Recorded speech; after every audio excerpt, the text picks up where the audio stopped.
लीलावती देवी महिला महाविद्यालय के ऑनलाइन एजुकेशन में आपका स्वागत है। हम लोग पढ़ रहे हैं डीएलएड चतुर्थ सेमेस्टर प्रश्न पत्र शैक्षिक प्रबंधन एवं प्रशासन, जिसमें आज हम लोग पढ़ेंगे अध्याय 5 वित्तीय प्रबंधन। वित्तीय प्रबंधन की बात करें तो किसी भी संस्था संगठन के संचालन में वित्त का महत्वपूर्ण स्थान है। संगठन के लक्ष्यों को प्राप्त करने में वित्त महत्वपूर्ण भूमिका निभाता है, क्योंकि जो भी योजना बनाई जाती है या जो भी क्रियाकलाप होते हैं उनमें वित्त का अहम योगदान होता है।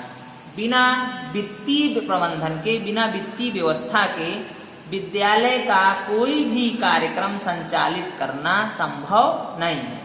इसलिए वित्तीय प्रबंधन को ध्यान में रखना अति आवश्यक है। अब हम देखेंगे वित्तीय प्रबंधन क्या है। विद्यालय स्तर पर कर्मचारियों की सेवा के लिए भवन, साज सज्जा तथा अन्य वस्तुओं के लिए धन की आवश्यकता होती है। अतएव प्रबंधन की कार्य प्रणाली में वित्तीय मामले और आर्थिक प्रबंध भी आते हैं। विद्यालय स्तर पर वित्तीय साधनों का प्रबंधन, बजट बनाना, निधि प्राप्त करना, व्यय करना तथा ऑडिट करना शामिल करता है। अर्थात वित्तीय प्रबंधन के अंतर्गत विद्यालय में जो भी क्रियाकलाप हैं, जो भी बजट है, उसको किस प्रकार से व्यय किया जाए, किस प्रकार से निधि प्राप्त की जाए और किस प्रकार से उसका कुशल संचालन किया जाए, यह सभी वित्तीय प्रबंधन के अंतर्गत आता है। विद्यालय बजट बहुधा विद्यालय कार्यक्रम का स्पष्टीकरण राजस्व के रूप में करता है। अर्थात जिस प्रकार की वित्त व्यवस्था विद्यालय की होती है वह उसी प्रकार से कार्यक्रमों का संचालन भी करता है।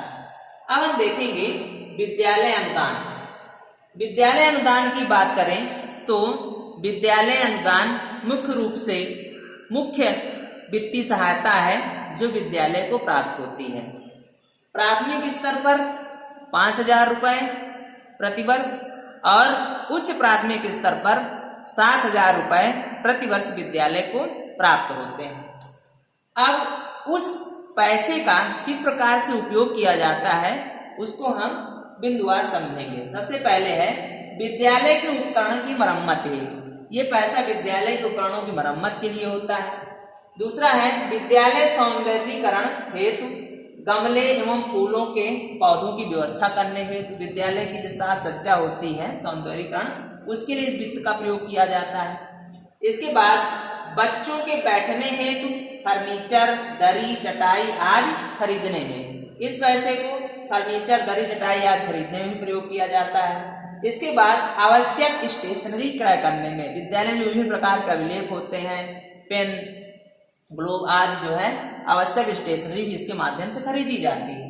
इसके साथ पुस्तकालय हेतु किताबें, समाचार पत्र, ब्लैक बोर्ड, चाक, डस्टर, जिला, प्रदेश, देश के नक्शे, ग्लोब, दीवार घड़ी आदि खरीदने हेतु भी इसका प्रयोग किया जाता है। इसके साथ है विद्यालय की सफाई हेतु आवश्यक सामग्री जैसे झाड़ू, कूड़ादान, कीटनाशक आदि खरीदने में भी इसका प्रयोग किया जाता है। और लास्ट है प्रधानाध्यापक कक्ष को सुसज्जित करने हेतु इस विद्यालय अनुदान का प्रयोग करते हैं। अब हम देखेंगे विद्यालय रख रखाव अनुदान या अनुसरण अनुदान। विद्यालय रख रखाव अनुदान के अंतर्गत जो 3 कमरे वाले विद्यालय हैं उनके लिए प्रतिवर्ष 5,000 और जो 3 से अधिक कमरे वाले विद्यालय हैं उनके लिए प्रतिवर्ष 10,000 रुपए अनुदान के रूप में प्राप्त होते हैं, जिसके द्वारा विद्यालय की आवश्यकता अनुसार मरम्मत कराना, जैसे कोई बाउंड्री वाल टूट गई है या कहीं छत टूट गई है, नीचे का फर्श टूट गया है, उनकी आवश्यकता अनुसार मरम्मत कराना। इसके बाद रंगाई, पुताई, सफाई एवं सौंदर्यीकरण। विद्यालय की प्रतिवर्ष रंगाई, पुताई और सफाई व सौंदर्यीकरण में भी पैसा ये खर्च किया जाता है। और तीसरा है विद्यालय के चारों ओर कटीले तार की बाउंड्री, विद्यालय वाटिका का विकास इसके तहत किया जाता है।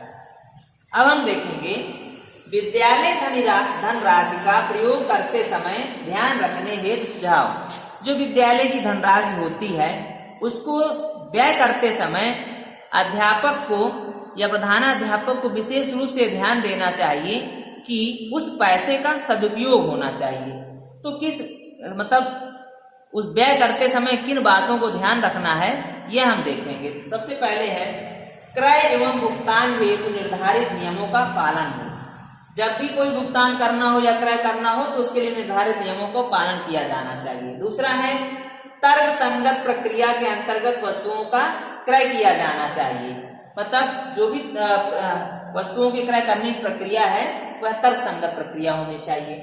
इसके बाद है क्रय की जाने वाली वस्तु हेतु निर्धारित बजट सीमा एवं उपयोग अवधि को ध्यान में अवश्य रखें। जब भी किसी वस्तु का हम क्रय कर रहे हो उस समय हमें बजट की सीमा, हमारे पास कितना बजट है और उसका कैसे हम उपयोग करेंगे, कितनी अवधि के लिए उसका उपयोग किया जा सकता है, इसका हमें विशेष रूप से ध्यान देना चाहिए। और लास्ट है क्रय की जाने वाली वस्तु की गुणवत्ता का स्तर अवश्य सुनिश्चित कर लें कि कहीं उसका गुणवत्ता स्तर कम तो नहीं है, क्योंकि जो भी वस्तु विद्यालय के लिए खरीदी जानी चाहिए उसकी गुणवत्ता अच्छी होनी चाहिए। अब हम देखेंगे शिक्षण अधिगम सामग्री अनुदान।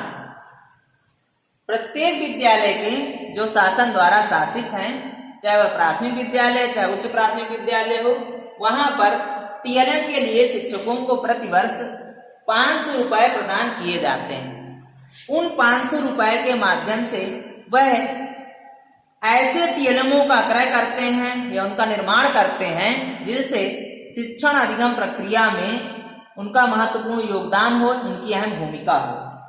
साथ ही टीएलएम ग्रांट के प्रयोग की निम्नलिखित विधि अपनाए जाने का निर्देश भी होता है।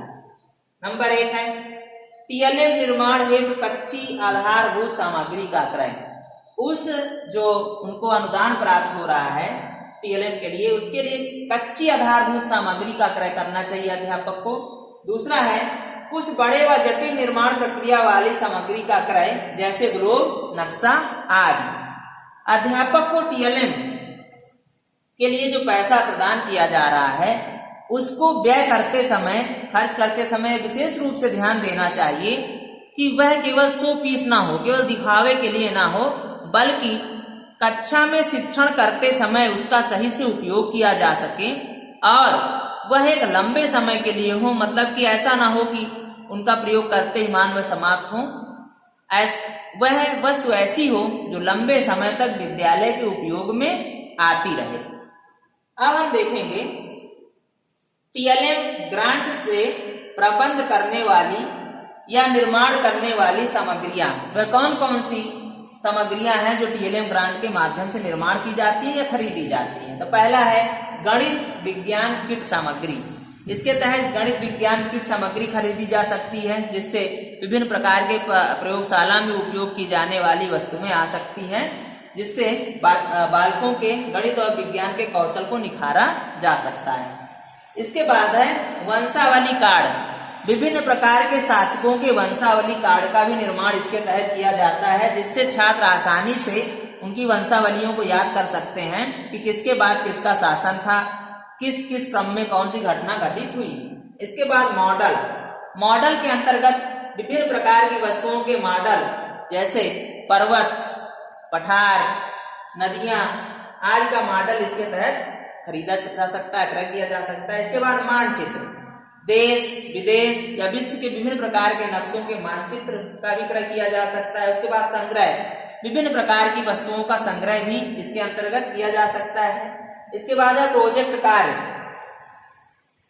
टीएलएम ग्रांट से प्रोजेक्ट कार्य के लिए भी वस्तुएं खरीदी जा सकती हैं। वार्ड गेम आदि भी इसके अंतर्गत आता है या क्रय किया जा सकता है। इसके बाद हम लोग देखेंगे विद्यालय समुदाय से प्राप्त धन। विद्यालय समुदाय से मुख्यतः 3 प्रकार से धन प्राप्त होता है। पहला है शुल्क के रूप में। प्रत्येक विद्यार्थी विद्यालय में अध्ययन करते समय एक निश्चित धनराशि जमा करता है, जिसे हम शुल्क के रूप में प्राप्त आय कहते हैं।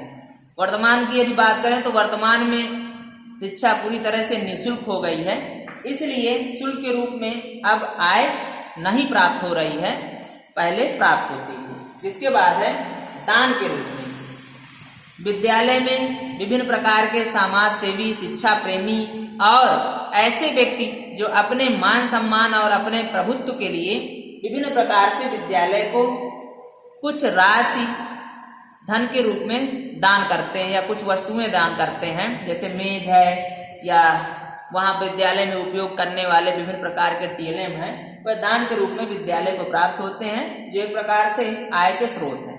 इसके बाद है पुरस्कार के रूप में समय समय पर विद्यालय में विभिन्न कार्यक्रमों के माध्यम से बालकों के उत्कृष्ट प्रदर्शन द्वारा विद्यालय को पुरस्कार के रूप में भी धन प्राप्त होता है, जिसका समुचित उपयोग किया जाना चाहिए उसके प्रबंधन में। इसके बाद हम देखेंगे विद्यालय की संपत्ति से अर्जित धन। प्रायः जो प्राथमिक विद्यालय होते हैं उनसे कुछ जुड़ी हुई भूमि होती है, या विद्यालय में जो पुराने वृक्ष होते हैं उनके गिर जाने से विभिन्न प्रकार की आय प्राप्त होती है, जिसके माध्यम से कुछ धन अर्जित होता है, जिसका कुशल प्रबंधन करके विद्यालय के सदुपयोग में लगाया जाना चाहिए। इसके बाद है ग्राम पंचायत व जनप्रतिनिधियों से प्राप्त अनुदान।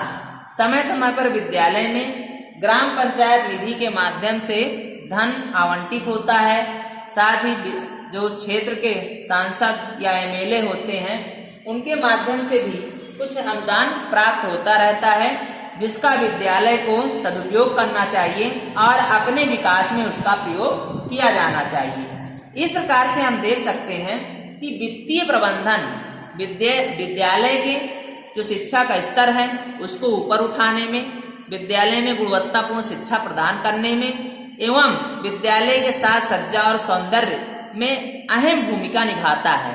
परंतु यह तभी संभव है जब वित्तीय प्रबंधन का कुशलता पूर्वक प्रयोग किया जाए, मतलब जो भी आय है उसका व्यय करते समय समुचित नियोजन करना चाहिए, समुचित प्लानिंग करनी चाहिए, ताकि उसका सदुपयोग हो सके और जो भी धन खर्च किया जाए वह दीर्घकालीन अवधि के लिए हो, ताकि विद्यालय का अच्छे से विकास किया जा सके।